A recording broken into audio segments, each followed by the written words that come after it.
Hey ladies, all of my pretty introverts, please come to the front. This one is for you because something I notice is that people hate introverted, beautiful women because they don't give them ammunition for people to destroy them.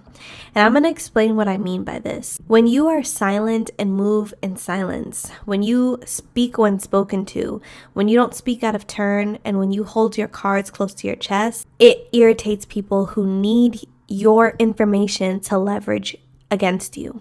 This is a very sinister topic, so, trigger warning if someone has recent trauma in this area of their life. I do apologize, but this needs to be woken up, and we need to continue to shed light on this as pretty girls with pretty problems, okay?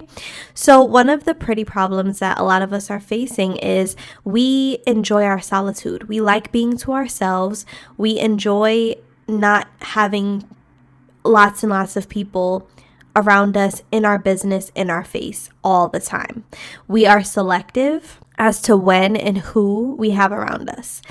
And I find that some people can get really irritated with beautiful women who are introverted and closed off because they can't get a feeler on who you are and what you have going on.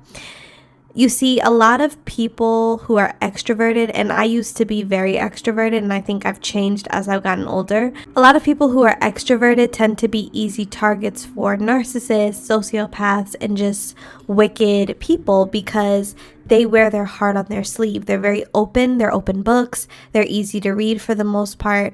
They don't really hide anything. And they bare their soul to the world in the hopes that it'll get people to like them, or it'll get people to respect them or understand them. So a lot of times extroverted people battle with being misunderstood, so they purposely put a lot out on Front Street so that people will understand them and not be threatened by them.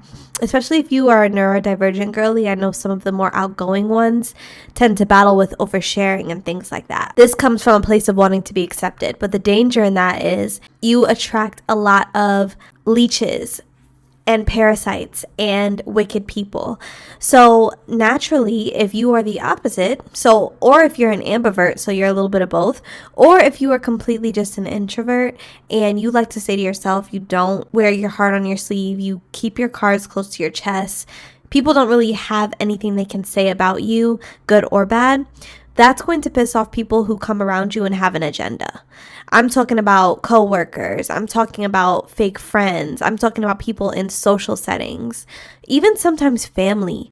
If you don't tell them your business, or if you are not forthcoming with damaging information, or if you're not just spilling your tea for any ear that will listen, the people with bad intentions and the people with a negative agenda are going to be side-eyeing you. They're going to be giving you a harder time. They're going to be planting seeds in people's minds about you. They're going to be, starting rumors. And then they're also, watching you really, really, really hard. And it's because they're waiting for a slip up. They're waiting for something they can pin on you and say, hey, look, see, I told you she wasn't this virtuous girl or woman. She's actually this. You're not giving anyone ammunition on your life. And that irritates people who leverage other people's business as ammunition over their lives. Am I making sense, ladies? A lot of times when you are an open book, you give people ammunition to destroy you. What do I mean by this? If you are gorgeous, obviously you're going to attract a lot of people. 9 times out of 10, a lot of those people are weirdos. They're hidden haters, they're frenemies, they're people who want to sleep with you and they're battling with their sexuality. Like, there is a whole spectrum of people that are attracted to you when you are outgoing and very forthcoming, right? And a lot of times with people like that, you will find that anything you tell them can and will be used against you. Anything and everything you tell them will and can be used against you. So when you stay quiet, when you're the opposite of an extroverted person who, maybe a little naive or green, when you stay silent, it really pisses people off, because the people who are used to extroverts just spilling all their tea, when they get around someone like you who's reserved, you're strategic, you're very tactical with your information and with your business, you don't just give it out to anybody, they're already creating stories about you. They're saying how you're sneaky, you're secretive, you're manipulative, there's something you're hiding, you're not who you say you are, you think you're all that, you're stuck up. Like, the list goes on, okay? When you're gorgeous and introverted, the list goes on. People already don't like that you look good, and you have the nerve to not spill your own tea, and you have the nerve to hold your cards close to your chest and not share your business with every Tom, Dick, and Harry. Oh my God, prepare for the rumors. Prepare for people to be making up lies about you, because they are pulling out of thin air. You know, they don't have any ammunition or anything to go off of, so they have to create their own narrative. But here's the beauty in this, ladies. You are always going to be the one with the power. When you hold your business and your tea within and you do not give it to others, you can move through life scotch-free. And this is why I kind of enjoyed not posting so much on social media like how I used to. I remember I used to post a lot on my stories. Like, when I was very active on social media, that's when I was also getting the most attacks. And I used to wonder, like, what's going on? I feel like I'm getting evil-eyed, blah, blah, blah. And I realized it's because I was sharing way too many intimate moments and way too much information with strangers, with people who used to know me, with people who hate my guts and are pretending to like me, with people who were used to me being in a certain place in my life, and since I'm no longer there, they're stalking me. Like, I'm literally opening myself up so that other people can have access who don't need access. And then I'm wondering why I feel drained, I feel unmotivated, I feel evil eye, I feel like I'm getting weird energy sent my way that's not my own. It's because I was oversharing. I would literally share every freaking moment of my life. If I was going to the store, I would take a picture of where I'm at in the store. If I was going to get dinner, I would take a picture of where I'm getting dinner.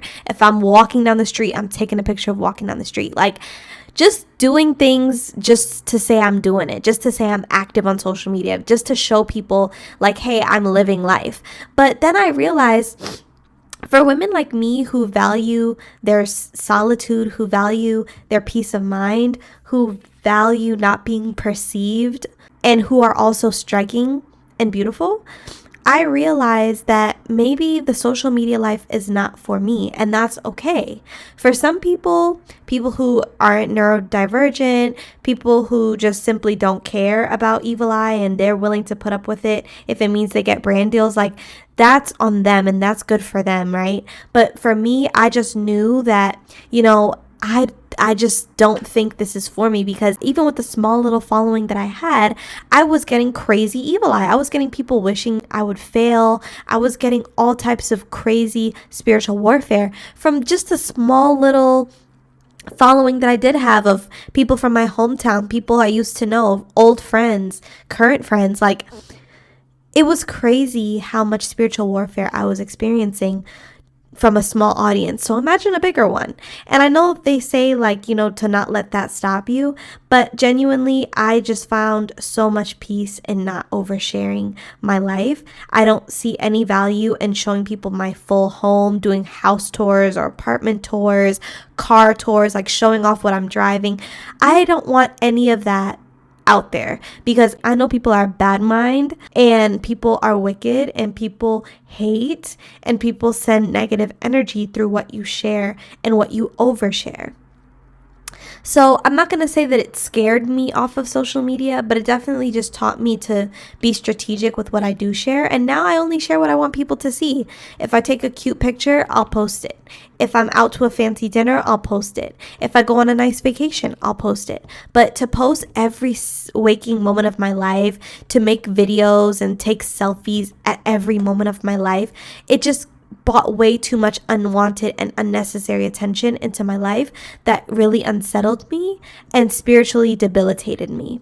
And so, ladies, I say this to say, stop oversharing. If you overshare, please learn how to hold your tongue. Learn how to speak when spoken to. This is a skill, especially if you are neurodivergent and you struggle with motor mouth and, telling more than you should.